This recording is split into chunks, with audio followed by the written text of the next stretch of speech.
70 screen మీద ఒక్కసారి హీరోగా ముద్రపడ్డాక నేను హీరో అని నాకు తెలియకుండానే మైండ్లో ఉంటుంది బ్యాక్గ్రౌండ్లో. మీతో పాటు వచ్చిన చిరంజీవి గారు, బాలకృష్ణ గారు, వెంకటేష్ గారు, నాగార్జున గారు అలా అలా అలా మెట్టెక్కుతా వెళ్ళిపోతున్నప్పుడు మీరు అక్కడ అంతకు ముందే పెద్ద విజయాలు సాధించినప్పుడు మళ్ళీ వాళ్ళందరిని చూస్తే ఎలా అనిపించేది సార్? నిజానికి నాకెప్పుడు ఈర్ష్య కానీ, అసూయ కానీ, ఎందుకు వదిలేశారన్న బాధ కానీ నాకెప్పుడు లేదు.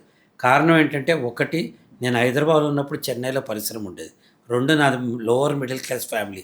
3 సినిమాలు హిట్ అయినాయి. తర్వాత ఫట్ అయితే నా జీవితం ఏంటి అనే ఒక చిన్నపాటి అభద్రతా భావం. దాని తర్వాత నేను చదువుకుంటే ఎర్లీ ఏజ్‌లో వచ్చాను.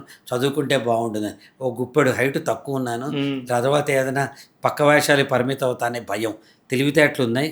ఇంటర్మీడియేట్‌లో సూపర్ మార్కులతో స్టేట్ లెవెల్‌లో మనం ర్యాంకులు తెచ్చుకున్న వాళ్ళం. తర్వాత ఏమైపోతున్నానో చిన్నపాటి భయం.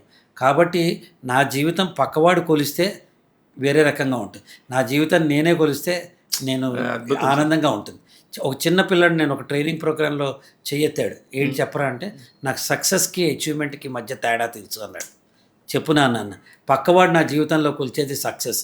నాకు ఎన్ని కార్లున్నాయి, ఎన్ని బంగ్లాలున్నాయి, ఎన్ని అవార్డులున్నాయి, ఎన్ని డిగ్రీలున్నాయని. నా జీవితంలో నన్ను నేను కొలుచుకునేది అచీవ్‌మెంటు. నేను బొమ్మ గీస్తాను, ఎవడికి ఆనందం రాదు, నాకొస్తుంది. నేను పెయింటింగ్ ఇస్తాను, పక్కవాడు మెచ్చుకోడు, నేను మెచ్చుకుంటాను అన్నాడు. ఒక 7వ క్లాస్ పిల్లాడు. So I'm an achiever, I'm not a successful person. Super. Ramarao గారితో తెలుగుదేశం పార్టీ ఫిల్మ్స్ అన్నీ చేశాను. చంద్రబాబు నాయుడు గారికి చేశాను. మురళీమోహన్ గారితో చేశాను. అసలు ఇఫ్ యు టర్న్ బ్యాక్ పెద్ద పెద్ద వాళ్ళందరితోనూ కలిసి పనిచేసే అదృష్టం వచ్చింది. కాబట్టి నేను మాయమైపోలే. వేరే చోట ప్రత్యక్షమే, అక్కడ ఏలే.